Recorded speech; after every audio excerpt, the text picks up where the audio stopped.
지금 누가복음 19장 1절에서 4절입니다. 누가복음 19장 1절에서 4절입니다. 예수께서 여리고로 들어가 지나시더라. 삭개오라 이름하는 자가 있으니 세리장이요 또한 부자라. 그가 예수께서 어떤 사람인가 하여 보고자 하니 키가 작고 사람이 많아 볼 수 없어 앞으로 달려가 보기 위하여 돌무화과 나무에 올라가니 예수께서 그리로 지나가시게 되더라. 아멘. 믿음의 사람들의 발자취 네 번째 시간으로요, 삭개오의 인생 후반전이라는 말씀입니다. 삭개오의 인생 후반전입니다. 우리가 신구약 성경에서 참 변하지 않는 사람들이 있습니다. 그 구약에서 대표적인 인물이 야곱입니다. 우리 야곱 잘 아시죠? 야곱 참 안 변하죠.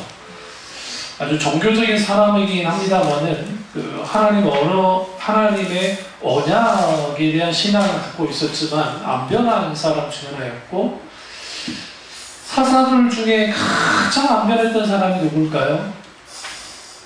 삼손입니다.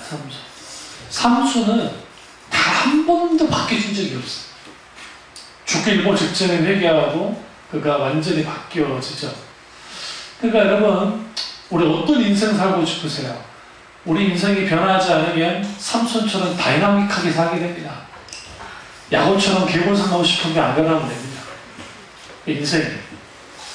그런데 여러분, 우리 삭개오라는 인물을 좀 객관적으로 좀 볼 필요가 있는 게, 삭개오가 세리장이 됐다는 것은 유능한 사람인 거죠. 뭐 하는데 유능한 거예요? 갈취하는 일. 그러니까 로마에 이제 우리가 그 시대의 세금을 어떻게 먹이냐면, 로마가 직접 징수하지 않아요.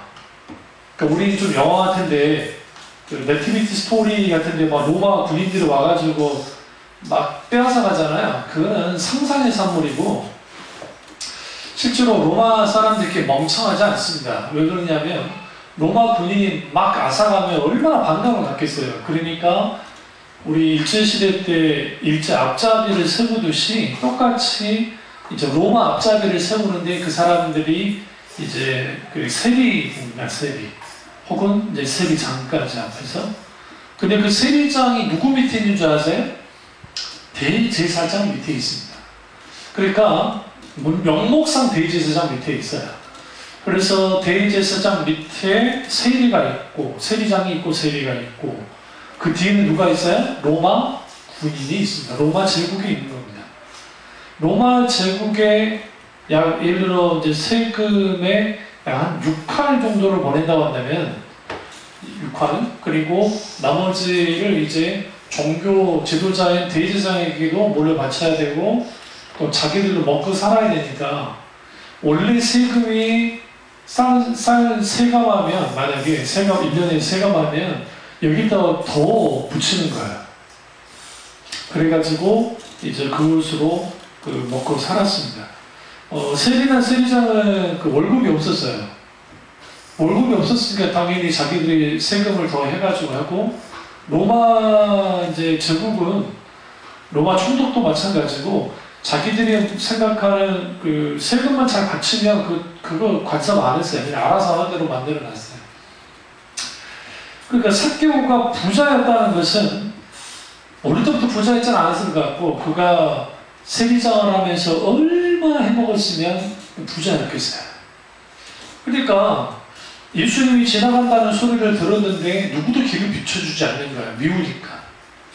삭개오가 만약에 키가 작았지만 비켜줄 수 있잖아요. 부자면 비켜달라면 비켜주고 안 비켜주는 거예요. 그러니까 어쩔 수 없이, 예전에는 이제 뽕나무라고 폈는데 이번 분이 참 잘된 거예요. 돌 무화과 나무인데 이게 높지 않아요. 우리 민준이 정도 돼도, 민준이 좀 그렇게 합니다. 민준이는 조금 더 크고, 예수 정도 되면 충분히 올라갈 수 있는 나무예요. 그러니까 나무가 그렇게 높지도 않고 올라가기 좋은 나무입니다. 근데 이제 삭개오가 올라간 거죠. 그럼 삭개오는 어떤 사람이냐? 누구도 자기 편이 되어줘 본 적이 없는 사람이에요. 그러니까 부자인데 소외된 사람.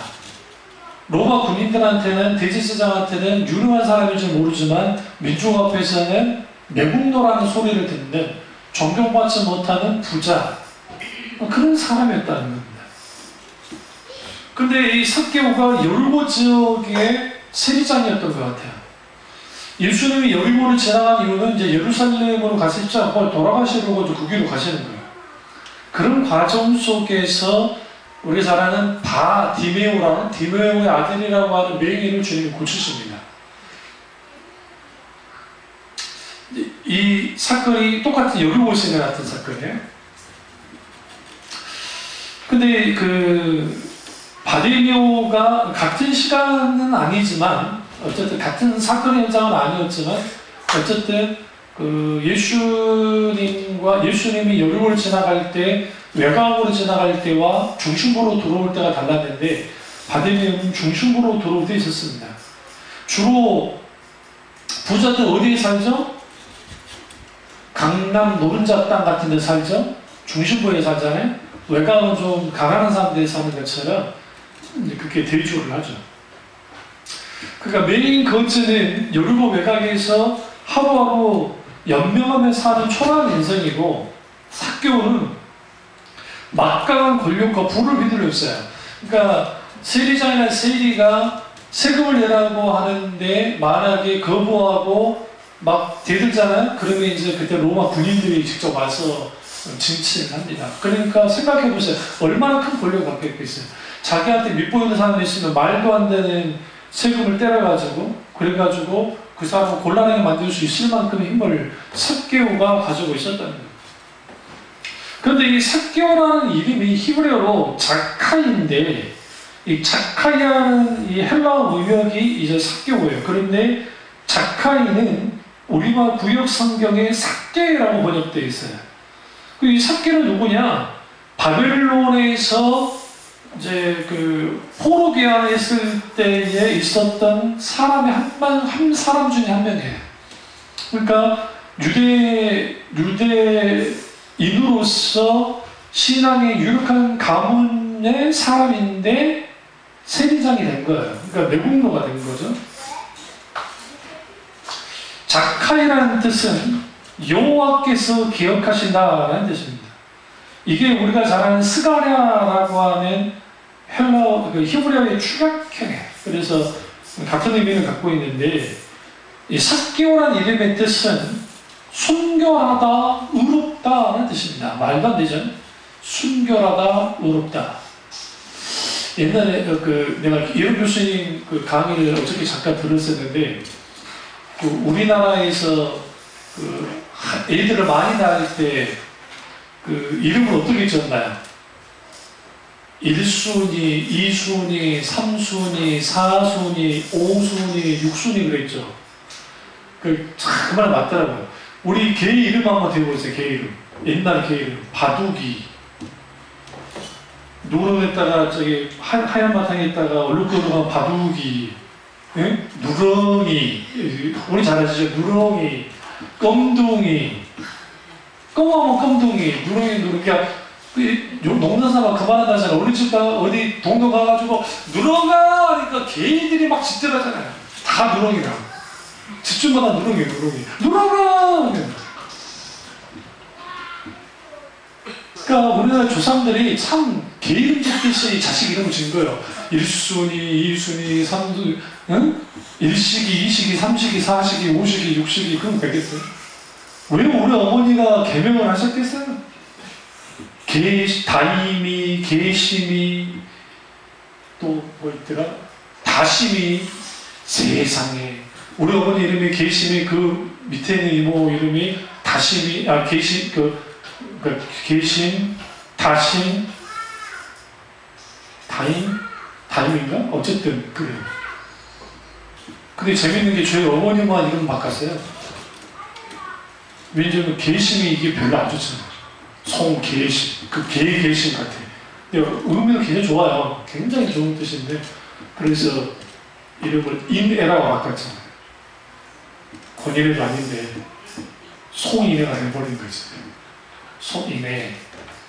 그때 그랬잖아요. 간편화 돼가지고, 왜 바꾸려고 하니까, 내가 이 이름으로 한평생 놀림을 받고 힘들었습니다. 그때. 그래가지고 바꿔준 거예요. 이름을. 삭개오라는 이름은 아주 순결하잖아요. 근데 역설적으로도요, 세리를 누가 했느냐? 주로 제사장들이 했습니다. 이게 슬픈 현실이에요. 그러니까 로마가 이제 나라를 먹고 난 이스라엘을 정복하고 난 다음에 이제 세리를 뽑아야 되는데 세리 정도 되려면 머리가 좀 있어야 되잖아요. 수 계산도 돼야 되고 뭔가 돼야 돼요. 근데 그 당시 종교 지도자들이 너무나 타락해서 대제사장을 중심으로 해서 수도권에, 그러니까 예루살렘 안에 있는 제사장들은 굶어 죽지를 않았는데 다른 지역에 있는 제사장들은 굶어 많이 죽었어요. 그냥 뭐가 무너졌기 때문에, 야훼 신앙이 무너졌기 때문에 이제는 먹고 살 수가 없는 거예요. 다른 사람들은 땅이라도 있는데 제사장들은 그것도 없잖아요. 그렇게 되니까 그들이 이제 살기 위해서, 생존을 위해서 보다 보니까 그를 알고 로마 당국이 이제는 제사장들 중에 상당수를 세리가 되도록 만든 거예요. 어차피 대제사장이 세금을 관리하기 때문에. 그래서 그들을 통해서 뭐 하려느냐, 이제 소위 말하는 세금을 걷게 한 겁니다. 성경에 예수님이 제자들을 뽑을 때 좀 이해가 안 되는 사람 한 명 있죠. 그 사람이 누구냐면 마태예요. 마태가 세관에 앉아 있었거든요. 세관이 있고 그냥 마당이 앞에 그냥 앉아 있고 길이에요. 지나가는데 예수님이 이렇게 길로 지나가다가 마태를 딱 봤어요. 레위라고 하는 마태를 딱 보시고 한 다음에 너 나 따라와 그랬어요. 그러니까 갑자기 이 인간이 초딱 따라가요. 여러분, 요즘으로 말하면 세리는 공무원입니다. 철밥통입니다. 죽을 때까지 해먹을 수 있어요. 나라가 망하지 않고서는 망해도 상관없어요. 어쨌든 그냥 로마로부터 하면 되니까 철밥통이에요. 근데 예수님이 너 나 따라와 하니까 따라왔다고요. 그가 실제로 잔치를 벌입니다. 그 같은 세리들과 저희들을 해가지고 거기서 잔치를 벌이면서 나 이제 예수님 따라간다 하고 딱 따라가거든요. 근데 마태의 또 다른 이름은 뭐라고요? 레위라는 거예요. 레위라는 이름은 제사장들만, 제사장 가문만에게 레위라는 이름이 들어가요. 레위가 제사장 가문이기 때문에. 그걸 통해서 우리는 뭘 알 수 있냐면 세리들 중에 상당수가 제사장 출신들이 많고 혹은 그 가문의 출신들이 많고, 그게 영적인 그 공허함이 많아요. 여기서 잠깐 앉아서 좀 밑에를 쭉 내려다보면 이제 사람들이 왔다 갔다 해요. 이제 어떤 사람은 뭐 젊은 친구들은 뭐 이제 활기차게 올라가고, 아프신 분들은 지팡이 하면서 싹 올라가기도 하고, 길만 봐도 왔다 갔다 길에 다니는 사람들을 봐도 인생이 각기 다르다라는 걸 알 수가 있는데, 삭개오의 인생은 성공을 다녔잖아요. 이제는 부자지요, 권력도 있지요, 자기의 모든 걸 갖고 있는데 갖고 있지 못한 게 있어요. 그게 뭐냐면 영적인 측면에서의 어떤 채워줌도 없었어요. 공허한 거죠. 그런 공허함 속에 있을 때 예수님이 마치 여리고로 들어오셨습니다. 그것도 중심가로 들어오셨어요. 그리고 예수님이 이제 들어갔는데 하필이면 사람들이 소문 듣고 너무 많이 나온 거예요. 과거 여러분 삭개오 설교 들으면 이런 소리 만들었죠. 삭개오는 부자고 삭개오는 고위 관리였는데 체면을 정말 버리고 어떻게 해요? 올라갔다고. 우리 그런 사람 돼야 된다고. 맞아요. 그 말이 맞는데, 그리고 그런 설교도 옳다고 생각합니다. 그러나 우리가 그런 뽕나무라고 인식했을 때 가능한 거고, 주로 이 모아나무는 아이들의 놀이터 같은 곳이에요. 그리고 돌 모아나무는 굉장히 무거워지기 때문에 밑에 사람들이 그늘에서 피해서 쉴 수 있는 곳이고, 또 돌 모아나무는 이제 또 하나의 용도는 뭐와 관계 있냐면 기도처예요. 그러니까 우리는 그 시대 배경을 모르면 이걸 잘 모르는데, 어떤 기도체냐면, 네 출신이니까 알겠지. 사람 별로 없는지 살잖아요. 마을 사는 데가 있잖아요. 어릴 때 생각해보세요. 면단이 말고 면에서 나오면 이제 있잖아요. 그 이스라엘은 그 성인, 그러니까 여기서 말하는 성인은 12살일 때 그 성인식을 치른 남자아이까지 다 포함해요. 그런 사람들이 적어도 29명이 있어야 시나가그라고 하는 회당을 지을 수 있어요. 회당을 지을 수 있는데 이 회당이 그 마을에 사람들이 별로 안 사니까 남자가 별로 없잖아요. 그 회당이 없으니까 어떻게 하겠어요? 모일 수 있는 공간이 없겠죠. 그러니까 마을마다 이 돌 모아가 나무가 아주 흔해요. 동네마다. 그러면 길목 좋은 곳에 그 돌 모아가 나무에서 모아낸 사람들이 남자들이 모여가지고 거기서 토라를 외워요. 또 토라 강론을 하고 말씀을 읽고 하는 그런 역할을 돌 모아가 나무가 해요. 그러니까 여러분 우리가 여기서 그 하나 아셔야 될 게 삭개오는 그 돌 모아가 나무에 들어갈 수 없는 사람들. 이 사람은 출교당한 사람이에요. 유대 종교로부터 출교당했고 이 사람은 성전에 출입을 못해요. 그러니까 권력자이긴 하지만 성전을 출입할 수 없고 그러니까 이 사람은 유대인이긴 하지만 이방이에요. 이게 아주 불행한 거예요. 그러니까 우리나라에 그 이주 노동자들 이제 무슬림들이 너무 많이 들어와서 문제긴 한데 그래도 그 성경에 나그네에 대해서 뭐라고 하죠? 잘 대해달라 하잖아요. 그래서 혹시라도 아이들을 우리 교회 이제 아이들 학교 다닐 때 그 다문화 가정 아이들이 있으면 그 아이들을 함부로 놀림을 하지 말아라는 교육을 하셔야 돼요. 적어도. 왜냐면 우리도 나그네 될 수 있기 때문에. 네, 그런데 그러니까 주로 교제를 나눌 수 있는 사람은 사교 입장에서는 뭐예요? 같은 세리들만 같이 교제를 나눌 수 있는 입장이고 그러니까 그에게 있어서 인생에 있어서 참 권고할 수밖에 없고 권력도 갖고 있고 돈도 많이 갖고 있지만 그런단 말이에요. 근데 그가 예수님을 만날 수 있었던 것은 그 돌 모아가 나무에 과감하게 올라간 겁니다. 왜 이런 돌출행동을 했을까요? 예수님의 소문을 들었는데 단순히 소문을 들은 게 아니고 이거예요. 3절 그가 예수께서 어떠한 사람인가요 보고자 하되 여기 이렇게 중요한 거예요. 어떤 분인지가 궁금한 거예요. 정말 예수님이 누구신가? 예수님은 누구신가? 라는 생각을 하는 거예요. 이게 그의 이 삭개오라는 인물이 변화될 수 있는 그 매개체가 돼요. 사실. 동기가 된다. 내게 있어서 하나님은 어떤 분이신가? 내가 믿고 있는 예수 그리스도가 어떤 하나님이신가가 아주 중요해요. 근데 삭개오는 예수님은 어떤 분인가에 대한 그러니까 이 호기심이 생겼죠. 그럼 왜 그러느냐? 예수님의 별명이 뭐예요? 세리와 죄인들의 친구라고 했어요. 그걸 누가 지어줬냐면 바리새인들이 지어줬어요. 근데 우리는 그 별명이 별거 아닌 것 같은데 치명적이에요. 왜 치명적이냐? 정통적으로 유대인들의 생각 속에는 세리는 말종이에요. 죄인들은 말할 것도 없어요. 그러니까 죄인들과 세리는 절대로 유대인 종교 안에 들어올 수 없는 존재예요. 그러니까 그러면 이렇게 생각하셔야 돼요. 그 사회 커뮤니티, 그러니까 구성원들을 결정할 때에 유대 사회는 야훼 종교를 중심으로 한 모여있는 사회 집단이에요. 근데 이 야훼 종교로부터 징치당한 사람들은 당연히 그 사회 구성원 속에 들어갈 수가 없어요. 이 슬퍼해야 할지 좋아할지 모르지만 그나마 이 죄인과 세리들이 그나마 숨통이 터진 것은 로마 식민지 상태에 있었기 때문이에요. 만약에 로마 식민지 상태가 아니었다 한다면 이 사람들은 정말 이제 더 큰 핍박을 받았을 거예요. 왜 그러냐면 유대 종교 입장에서. 그래서 우리가 유대 종교는 아주 폐쇄적입니다.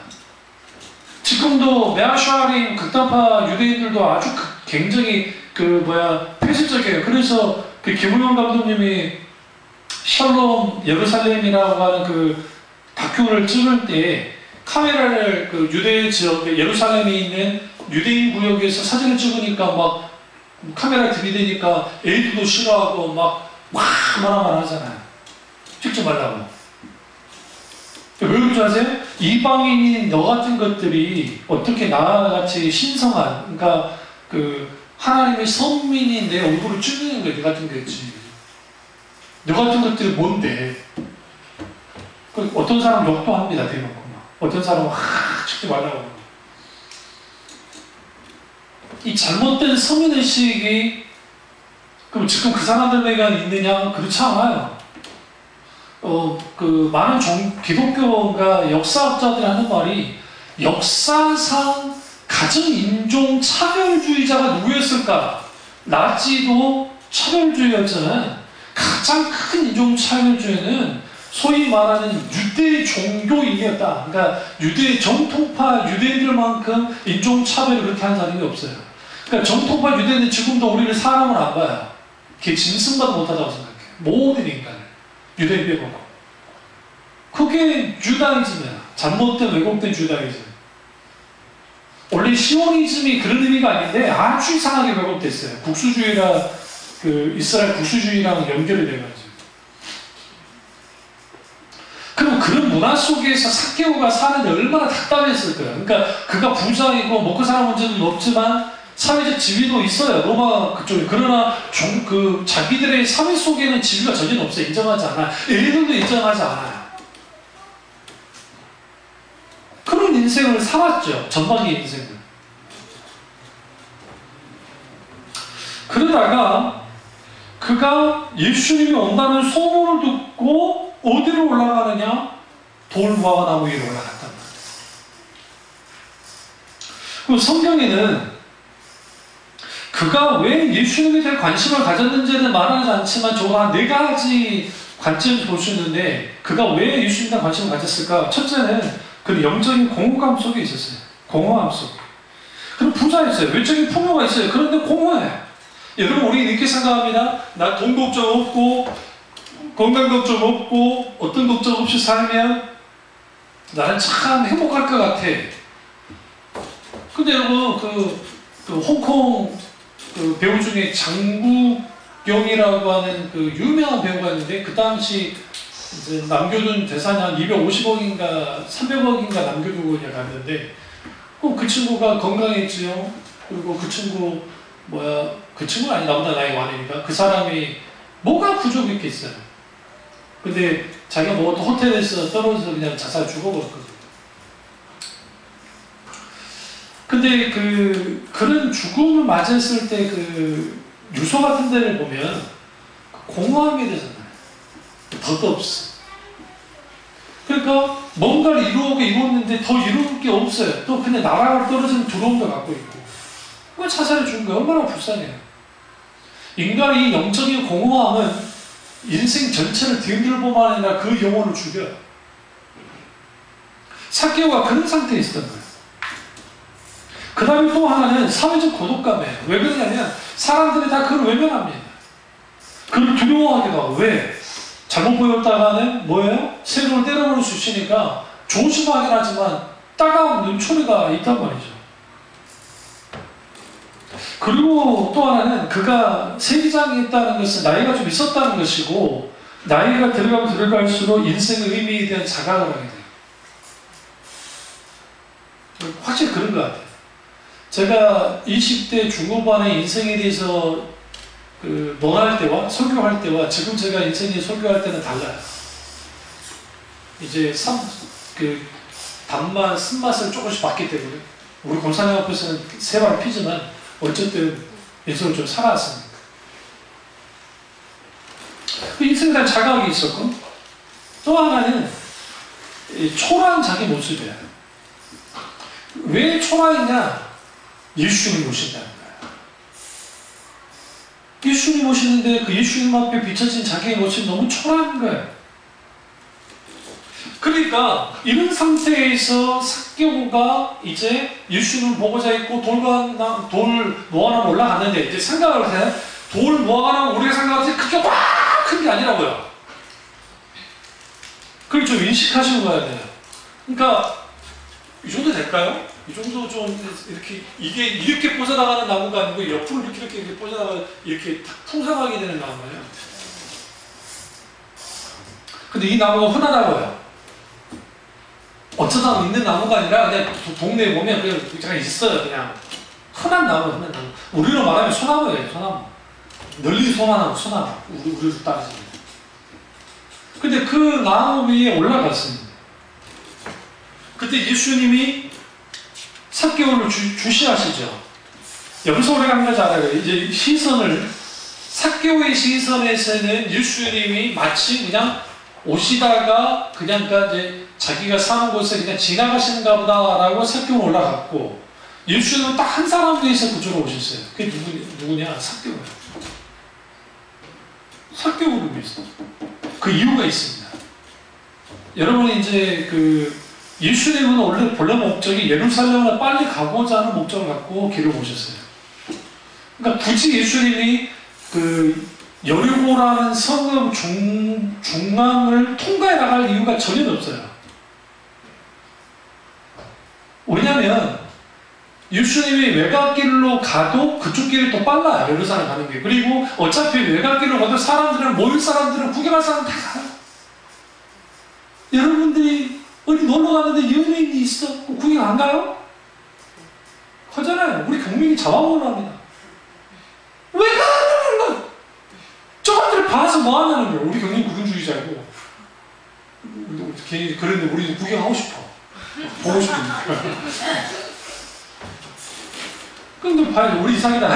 그러거든요. 지도 보고 싶으면서 이번에 그런 것 같은데. 그러잖아요. 그런 것처럼 예수님은 아주 유명한 분이에요. 그리고 바디메어를 고쳤을 때 그런 걸 받아도 사람들은 예수님이 어디 가서도 다 모일 사람은 보고 싶은 사람은 다 간다. 근데 예수님이 하필이면 중앙으로 들어오는 거예요. 마치 뭔가를 결정한 것처럼. 이게 무슨 사건과 비슷하냐면 수가성 여인을 만난 사건과 똑같아요. 왜 그러냐면 예수님이 이제 유대 지역에 있다가 갈릴리로 이제 넘어가셔야 돼요. 넘어가시는데 굳이 예수님이 사마리아 지역으로 들어올 이유가 전혀 없어요. 성경을 보시면. 근데 갑자기 사마리아로 지역으로 들어가는데 원래 이제 갈릴리로 돌아가야 되는데 예루살렘에 있다가 해가지고 이제 돌아가야 되는데 갑자기 제자들 물어요. 예수님 이제 왜 가십니까? 라고 하니까 이제 제자들의 생각에는 길이 좀 길었으니까 그냥 여기서 좀 쉬셨다 하시는가 보다 생각했죠. 근데 예수님은 의도적으로 수가성 우물이 있는 그로 들어가 버려요. 그리고 제자들이 먹을 걸 사러 와랍니다. 먹을 거 어디로 사러 갔겠어요? 마을로 갔겠어요? 아니요. 외곽으로 나가요. 사마리아 사람들은 음식도 절대로 같이 나눠 먹잖아요. 사지도 않아요. 그 사람들이. 그러니까 제자들이 있고, 그러면 사도 요한이 그 기록을 해놓은 거 보니까 사도 요한 옆에 있었고, 그러면 예수님이 사마리아 그것도 수가성이 들어간 이유는 딱 한 가지 이유예요. 수가성 여인 때문에 들어간 거예요. 그녀는 뭐 하려고? 구원하려고. 여리고 사건도 똑같습니다. 한 인생이 찾아올 때 여러분 잘 들으셔야 돼요. 예수님은 한 분이시지만 지금 전체 인구가 지구상의 전체 인구가 76억이에요. 76억이에요. 그런데 예수님이 한 인생을 찾아올 때에는 1대1로 찾아와요. 근데 오늘 여리고 이 지역에 예수님이 들어오실 때 예수님이 그곳에 이르렀습니다. 찾아봤습니다. 그러면 보세요. 뭘로 생각하셔야 되냐면 군중들이 예수님을 계속 움직이고 있고 사람들이 쭉 따라가고 있는 거예요. 예수님이 멈추면 무슨 일이 벌어져요? 거기에서 말씀 강론이 일어나고 그리고 예수님이 거기서 병든 자를 고치고 그런 일이 벌어져요. 응? 그러니까 혈류증을 앓았던 여인이 예수님을 딱 잡았다 했죠. 그때 예수님 움직이고 있던 거예요. 말씀 강론이고 뭐가 할 시간은 아니고 예수님이 움직이고 있을 때 그 일이 벌어졌고. 그러니까 예수님이 멈추지 않고 계속 걸어갔다는 거예요. 그럼 생각해보세요. 예수님이 여리고로 딱 들어왔어요. 들어왔는데 한 번도 멈추지 않고 움직이신 거예요. 계속. 군중은 더 많아졌겠죠. 사람들은 많아지고 예수님 오신다는 소문이 퍼져나갔고 예수님 그 길로 다가오는데 하필이면 중심부로 들어오고요. 핵심 지역. 제가 말씀드리잖아요. 부자들 어디 산다고요? 중심가에. 삭개오 집이 가까웠다 했죠. 어디에요? 중심가에. 예수는 굳이 중심가에 들어갈 필요가 없어요. 거기는 중심가면 집들이 많잖아요. 그러면 사람들을 전체를 두고 설교할 만한 곳이 안 돼요. 그러니까 예수님이 외곽 길에 있던 이유는 뭐냐면 외곽은 집이 별로 없으니까 사람들 많이 모여도 상관없잖아요. 근데 예수님이 의도적으로 중심으로 들어오는 거야. 예리고 지역 중심으로. 들어와서 뭐 하느냐? 쳐다봤는데 삭개오가 있었다. 근데 중요한 게 있어요. 5절 보세요. 예수께서 그곳에 이르사 쳐다보시고 이르시되 삭개오야 속히 내려오라. 내가 오늘 내 집에 유하여겠다 하시니 여러분 보면 예수님의 이름을 어떻게 알아요? 돌 모아나무에 있는 삭개오가 저 삭개오입니다. 기호 2번 삭개오 그랬나요? 안 했어요. 삭개오 안 했어요.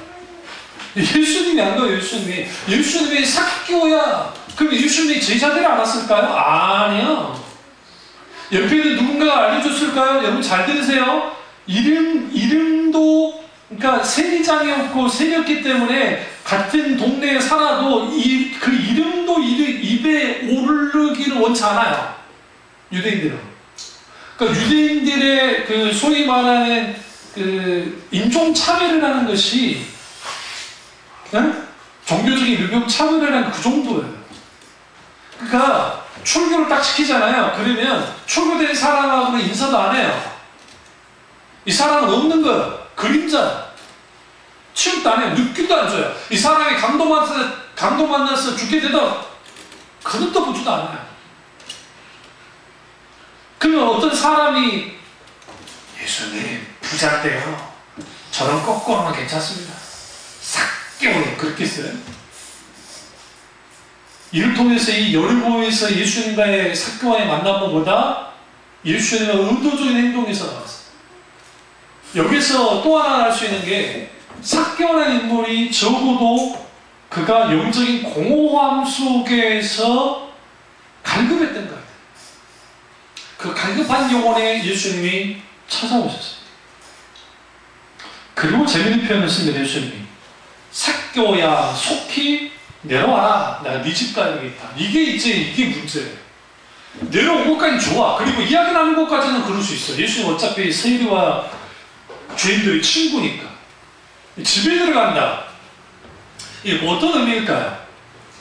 우리가 우리 시대의 배경으로 생각하면 안 돼요. 그 시대의 배경 속에서 누군가의 집에 들어간다는 것은 친구가 된다는 거예요. 친구. 그리고 또 하나는 너와 내가 한 사회 구성원이다 라는 거. 그리고 너하고 나는 관계를 가지는 거야 라는 거. 누가 피해가 될까? 예수님이 피해볼 일이에요. 근데 예수님이 개의치 않고 네 집에 유하여야겠다는 말이 뭐예요? 잠시 들어가가지고 밥 한 끼 먹고 나오겠다는 게 아니라 나 오늘 하룻밤만 자고 가도 될까? 예수님의 제자들 좋았을까요? 그래요? 이건 정말 트럼프예요, 트럼프. 예수님이 트럼프 같은 행동한 거예요. 이 말씀 들으면 죄송한 말씀이죠. 진짜요. 어떻게 예수님이 저런 인간들 닥쳐 들어가자 라고 하는 거예요. 예수님이 들어가신 거예요. 예수님이 삭개오 집에 들어가자 무슨 일이 뭐가 바뀌어졌냐면 마땅히 여리고 지역에 예수님을 모실 수 있는 사람들이 꽤 있었겠죠. 예수님이 이렇게 뭐라고 배당에 살았던 나사로와 마르다와 마리아가 예수님과 함께 있던 것처럼 그런 사람이 있었을 텐데 굳이 예수님은 뭐 했느냐? 그의 집에 들어가 버렸습니다. 6절 보세요. 그의 행동. 아주 소년처럼 행동합니다. 급히 내려와 지르고 하면 영접했습니다. 무지사랑이 보고 수군거렸어요. 죄인의 집에 유하러 들어갔도다. 삭개오 서서 죽게 여짜오되 주여 보시옵소서. 지금 아직 예수님이 그 집에 들어갔어요? 안 들어갔어요? 아직 안 들어갔어요? 크게 내려왔어요. 들어갔네요.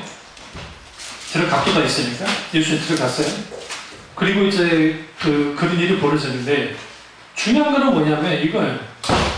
삭개오라는 인생은 어떤 인생이냐? 잃어버린 인생이었다. 그러니까 예수님 하나님께로부터 잃어버린 자였다. 그런데 잃어버린 자를 찾으러 예수님이 오셨다는 겁니다. 우리 인생의 후반전에 가장 필요한 게 뭐냐면 예수 그리스도께서 우리와 함께 하신 거예요. 아무리 성공하고요, 아무리 대단한 권력을 가지고 대단한 뭘 해도요, 차라리 삭개오 같은 인생이 나아요. 인생의 후반전에 주님 안에서 바뀌어지는 거예요. 물론 이런 분들이 있어요. 저도 좀 별로 그렇게 좋게 생각하지는 않는데 의사 출신이고 변호사 출신이고 했던 분들이 목사 되신 분이 있어요. 우리 노예도 그런 분이 계시는데 뭐 의사 되시고 하시면 좋다고 생각해요. 근데 후에 목사가 되면 어린 시절부터 소명을 받고 목회자의 길로 들어서고 그리고 거기에서 여러 가지 어떤 것을 경험하고 목사 된 사람하고 이제 물론 이제 젊을 때부터 했으면 할 말 없습니다만 그렇다고 무조건 후에 뭐 변호사 출신이고 의사 출신인데 목사 되신 분들에게 뭐 잘못했다는 말이 아니라 인생 다 할 거 다 하고 그 다음에 인생 후반에 목사 되신 분들이 꽤 있어요. 의사 그분들 뿐만 아니라 여러분들이 같이 올 것인가 그거를 생각해봐요. 아니 물론 모세처럼 하나님께서 노년을 부르신 분이 없다는 거 아니에요. 근데 그런 분들 중에 자칫 잘못하면 실질적인 목회사를 가지도 않으면서 타이틀을 목사하면서 그게 뭐 변호사 타이틀, 그 다음에 의사 타이틀, 아니면 유명인 뭐 탤런트 타이틀, 그런 거 타이틀을 가지고 목회하는 가수 타이틀을 가지고 목회하면서 소위 말하는 남보다도 쉽게 하는 분들 꽤 많다는 거예요. 일단 돈도 있고 또 그 사람들에 대한 사람들이 아니까 아는 것에 대한 그런 것들 가지고. 그래도 그렇게라도 해서 목회 일하는 뭐 귀하신 거긴 한데 반대로 말하는 이거예요. 이런 일 저런 일 해봤는데 안 돼가지고 나이 들어가지고 목사로 하나님 불렀다고. 뭐 그분들 중에 하나님 부르신 분도 있겠지만 상당수가 자뻑이에요. 자뻑이라는 거예요. 제 말이 아니에요. 박연서 목사님이 그런 사람들이 목사 되면 정말 불이 납니다. 그렇다고 해서 그런 분들 중에 진정한 목회자로 부름받지 않은 사람이 하나도 없는 거예요. 그렇지는 않지만 그러나 드문 것이다. 삭개오 인생은 삭개오가 예수님이 그의 집에 들어왔어요. 그때부터 바뀌어진 거예요. 청중들이 지금 다 예수님 만나러 왔잖아요. 예수님 집 안으로 들어가 버렸어요. 부자라 했죠? 그럼 대저택 아닐까요? 대저택이겠죠? 저택에 예수님 딱 들어가 버려요. 그러면 생각해보세요. 그 바리새인들 그 예수님을 대적하는 사람 입장에서는 예수라는 인물이 돈 밝히는 인물이구나. 이야, 어떻게 저런 인간이 무슨 선상이고 뭐 그럴 수 있을까? 그러니까 이 가룟유다의 변심이 그냥 변심이 아닌 거예요. 왜 그러냐면 예수님의 행동 중에 트럼프 같은 행동들 꽤 많이 하세요. 예수님 트럼프는 아니지만 인간의 상식 그러니까 이상의 행동들을 하실 때 있어요. 그건 뭐냐면 하나님의 의중과 뜻이 옳다고 생각하시면 어떤 인간의 비판과 그것도 저는 개의치 않았어요. 함께 하셨어요. 수가성 여인 같은 경우 수가성 여인을 예수님이 이제 그녀를 회복시켰잖아요. 근데 예수님이 그녀가 막 사람들을 끌고 나왔을 때 제자들은 이거는 그러니까 이건 있을 수 없는 일이 벌어져요. 근데 예수님 개의치 않았어요. 그들에게 복음을 전했어요. 사마리아 사람들. 왜? 잃어버린 자기 때문에. 잃어버린 영혼이기 때문에. 오늘 잃어버린 영혼으로서의 삭개오, 그 삭개오가 이제 예수님을 만나게 됩니다.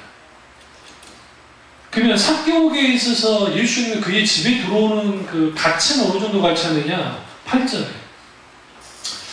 자기 소유 절반을 줄 만한 가치였어요. 첫 번째. 두 번째, 내가 남을 속여서, 그러니까 다른 사람에게 폐역질을 해서 만약에 세금을 때려서 빼앗는 일이 있으면 갑절이나 갚겠습니다 하는 정도의 가치였어요. 너무 비싸죠. 워런 버핏급보다 더 비싸죠. 워런 버핏하고 밥 한 끼 사먹, 그 점심 식사하는데 1억 5천인가 2억 5천인가 줘야 된다며요. 근데 워런 버핏이 왜 그런 줄 아세요? 우린 좀 오해하는데 워런 버핏이 그렇게 하는 이유가 뭐냐면 그 돈은 인마이 포켓하는 게 아니라 그 돈은 다 사회 기부예요. 기부하고 밥 먹으러 오는 사람이 배우고 싶어 하니까 그때 나랑 이야기 나눌 때 그 정도의, 그러니까 2억 5천 정도의 질문을 던져내는 거예요. 그 가치 있는 대화를 나누는 시간을 갖자. 또 아무나 만나주면은 또 안 되니까. 네? 안 되니까. 그래서 그런 것도 있고. 근데 예수님 우리 집에 오셨는데 하룻밤 재워주고 주고는 너무 비싸. 근데 예수님 그 정도 분이었다는 거야. 누구에게? 삭개오에게. 그러면 예수님과의 만남이 삭개오를 바꿔놨잖아요. 이런 인생이 복된 인생이에요. 처음 우리가 예수님을 몰랐다가 예수님을 만나서 내가 구원받았으면 중생의 체험을 통해서 구원의 놀라운 은혜를 맛본 거, 이거는 비교할 수 없는 정도의 역사죠. 근데 9절에 보세요. 예수님이 이르시되 오늘 구원이 이 집에 이르렀으니. 이게 여러분 좀 충격적이잖아요. 헌금말이 있더니 예수님이 그런가요? 아, 네. 삭개오에 있어서 이 정도 내어드리는 것은 전 재산을 드리는 것도 같아요. 그리고 그가 폐역질 않겠다는 것은 지금 있는 자기 재산 가지고 살겠습니다. 이렇게. 여러분 좀 부자 되면 좋을 것 같죠. 좋긴 해요. 그런데 여러분 아세요? 여러분이 버는 만큼 씀씀이가 커져요. 못 벌면 못 벌 만큼 적게 쓰고, 네? 근데 못 버는데 많이 쓰면 이제는 그건 뭐 당연히 탕진되는 거고, 많이 벌면 많이 버는 만큼 또 같이 씀씀이도 쓰게 돼 있어요. 그러면 자기의 세간살이라든지 씀씀이란 다 줄여야 되죠. 천주사는 펑을 가난한 사람들 나눠줄 거거든요. 여러분, 이 사건이 어떤 사건이냐면 실제로 했을 거라 봅니다. 왜냐하면 성경에 그에 대한 부정적인 표현하지 않는 거 보니까 실제로 했어요. 그러면 이제 우리는 하겠습니다라는 그 말의 맹세만을 우리는 들었지만 실제로 이 일을 했을 때 여리고 저기는 사람들 어떤 반응을 일으킬까요? 야, 삭개오 달라졌다. 예전의 삭개오가 아니네. 제가 예수님 당시 인물 소프트라는 책을 쓰면서 여러 자료들을 막 수집을 해가지고 제가 세 번째 썼던 책 중에 하나, 네 번째인가요? 네 번째인가 썼던 게 예수님 인물 소프트라는 책이에요. 그때 삭개오에 대한 자료를 쭉 찾았어요. 찾기 쉽지 않았거든요. 근데 이제 찾고 찾다가 어떤 그 자료에서 삭개오에 대한 자료가 나왔는데 그게 뭐냐면 전승에 의하면 삭개오가 초대교회의 감독이었어요. 감독. 원래는 목사가 된 거예요. 그로 인해서 많은 사람이 죽게 돌아왔다. 그 일을 누가 했어요? 예수님을 통한 삭개오가 그 일을 하게 됩니다. 그러면 삭개오라는 인물이 인생 후반전에 그가 이렇게 변하는 이유는 뭘까? 첫 번째는 자기 갈등이에요. 여러분, 신앙생활 안에서 인생을 살면 자기 갈등할 때가 있습니다. 목사도 저도 마찬가지죠. 그 갈등을 하나님께로 가지고 나가요. 그러니까 주님께로 가지고 나아갈 때 갈등이 갈등으로 끝나는 것이 아니라 그 갈등이, 자기 갈등이 결국은 뭐예요? 하나님을 만났을 때에 잃어버린 자기를 찾을 수 있는 열쇠가 돼요. 부자들이 예수를 믿기 힘든 이유가 뭘까요? 그 이유는 뭐냐면 부자들은 돈이 많기 때문에 돈이 하나님 역할을 다 해줘요. 아프면 병원 가서 하면 돼요. 내가 뭔가 필요한 게 있으면 다 돈으로 해결할 수 있어요. 그러니까 돈으로 해결하지 못할 게 없을 것 같은 느낌을 줄 만큼 돈은 위력적이에요. 그리고 하나님은 저 멀리 있는 것 같고 돈은 직접적이죠. 이 사람이 나를 싫어하더라도 돈 보고는 좋아하거든요. 그러니까 굽신거리는 거예요. 그러니까 그 돈의 힘이라는 것은 상상을 초월해요.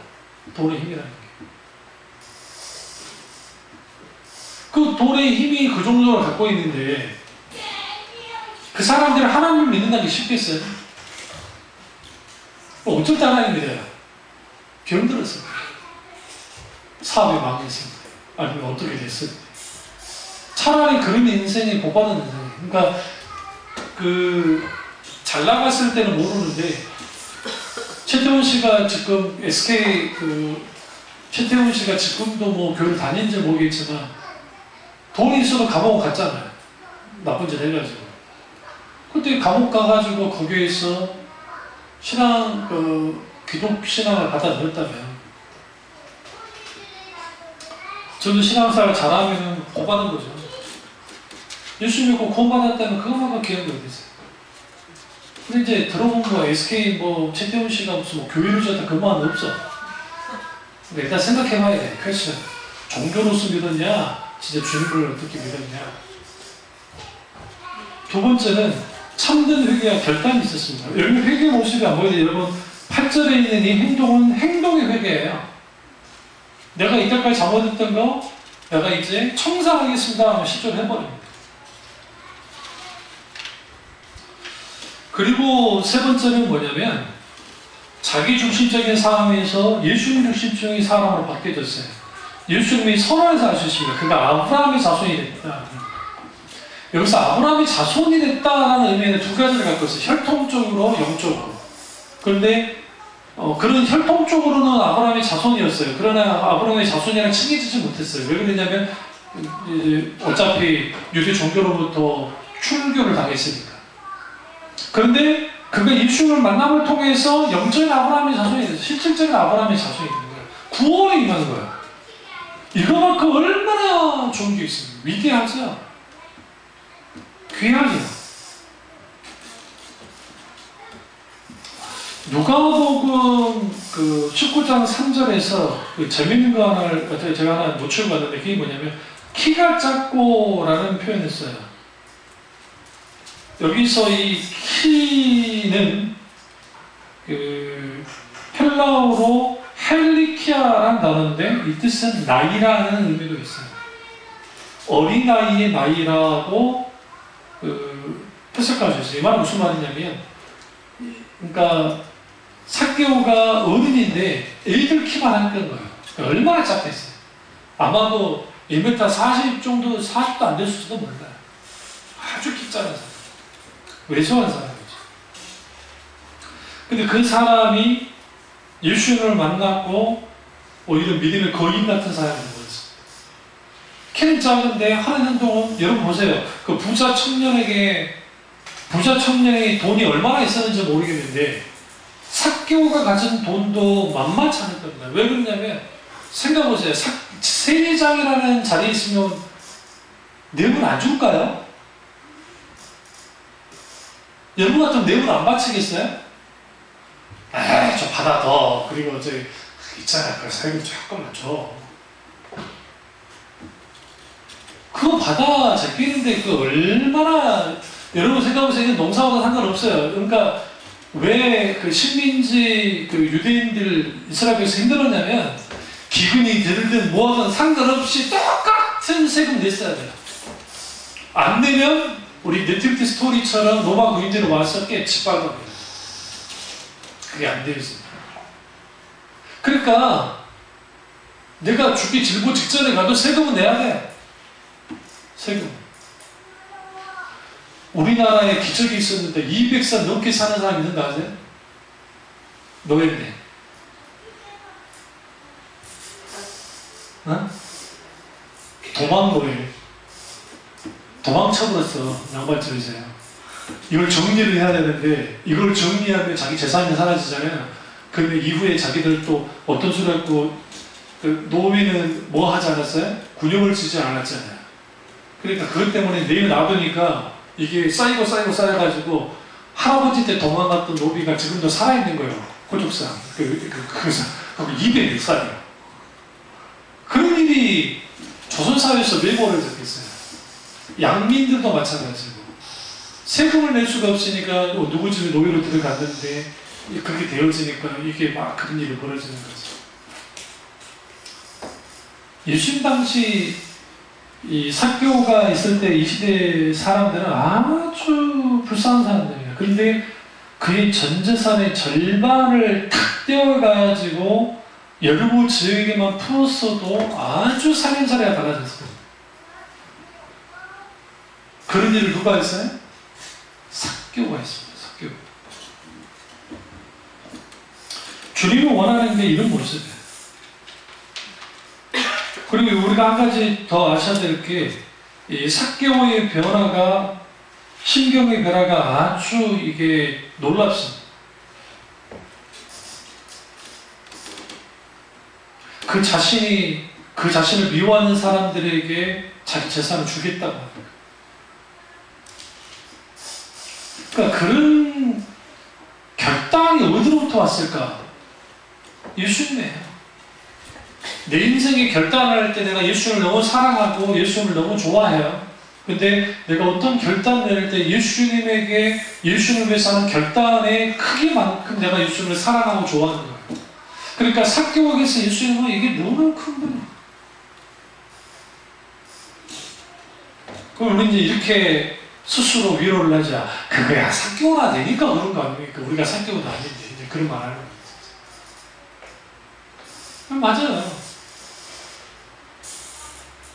근데 사개오가 적어도 우리가 하나 알을 것은 뭐냐면 예수님 만나기 전에는 자기 호주머니 채우는데 바빴던 사람이라고 한다면 예수님을 만나고 난 다음에 이후에 사개오는 달라졌습니다. 그러면 세리들이 막 토색질할 때 사개오가 보고만 했을까요?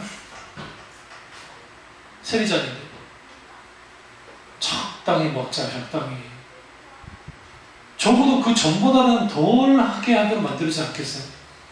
어차피 저기 밑에 있는 사람들도 먹고는 살아야 되니까 월급도 없는데 어떻게 하겠어요? 어느 정도는 해야 되니까. 그러나 그 이상의 것을 못하게 막았을 거라. 적어도 사개오라는 인물 하나가 바뀜을 통해서 열부 전 지역이 뭔가가 바뀌어질 만큼의 큰 사건이었다. 그런 인생이 누구냐? 사개오. 여기서 이제 이 말씀을 꺼내겠습니다만은, 그럼 초점이 사개오라는 개인의 변화에 초점을 맞춰야 됩니까? 그건 아니에요. 그런 이제 오늘 이야기를 통해서 그렇게 볼 수 있지만, 여기서 궁극적으로는 사개오와 같은 죄인이 구원받아야 된다는 거예요. 잃어버린 자가 주께 돌아와야 된다. 더 중요한 것은 스스로 의인이라고 하는 바리새인들 그리고 그 당시 유대인들과 사개오를 비교해 봤을 때 보세요. 예수님을 만나기 전에 사개오는 비교조차 못한 사람인데 이제는 예수님을 만나고 난 다음에 사개오와 다른 바리새인들과 그들을 비교해 보면 이들이 비교되지도 않을 정도의 사람이라고 했어요. 왜요? 그 인생이 후반전이 완전히 변화됩니다. 그는 예수님의 제자가 됐습니다. 예수님의 제자가 됐어요. 그리고 그 예수님의 제자가 된 그가 이제는 뭐합니까? 결국 이후에 그의 전승을 따보면 그 순전히 예수님을 만났고, 그리고 그는 초대교회의 중심 인물이 되어져서 결국은 하나님의 나라의 확장을 위한 앞서 나아가는 사람이 되어버렸다. 그럼 제가 이제 4명에 걸쳐서 했었는데 설교를 우리가 잘 아는 요한, 베드로, 바울 그리고 삭개오. 근데 이 4명의 공통적인 특징은 딱 하나예요. 사람의 변화는 인생의 변화는 만남이에요. 주님과 일대일의 만남이 절대적입니다. 인격체이신 하나님을 만날 때 그 만남 속에서 그 만남이 어떠하냐에 따라서 내 인생이 바뀌어져요. 어떻게 바뀌어질지 몰라요. 그래서 하나님은 각 인생을 들여다볼 때 우리가 이제 우리 집사님들 계시고 있는데 나를 딱 만날 때 76억 명 중에 한 명으로 우리에게 다가오지 않아요. 하나님은 이 사람이 지구상의 유일한 사람으로 여기고 다가와요. 딱 한 명인 사람이에요. 유일한 사람이에요. 그 사람에게 다가와서 그 사람을 만나주시고 그 사람의 진정한 하나님의 생명을 주시는 거죠. 은혜를 주시는 거죠. 그래서 우리 자녀들도 마찬가지, 저도 마찬가지, 우리 인생도 마찬가지고 주님과 이러한 만남이 있기를 갈구해야 돼요. 내 인생에 있어서 내 인생의 후반전이 다 이제 만 넘었으면 후반전 해야 돼. 후반전을 정말 주님과 이러한 정말 귀한 만남, 사랑의 관계, 그러니까 놀라운 은혜가 저와 여러분에게 있기를 주님의 이름으로 축원합니다. 기도하겠습니다. 기도하실 때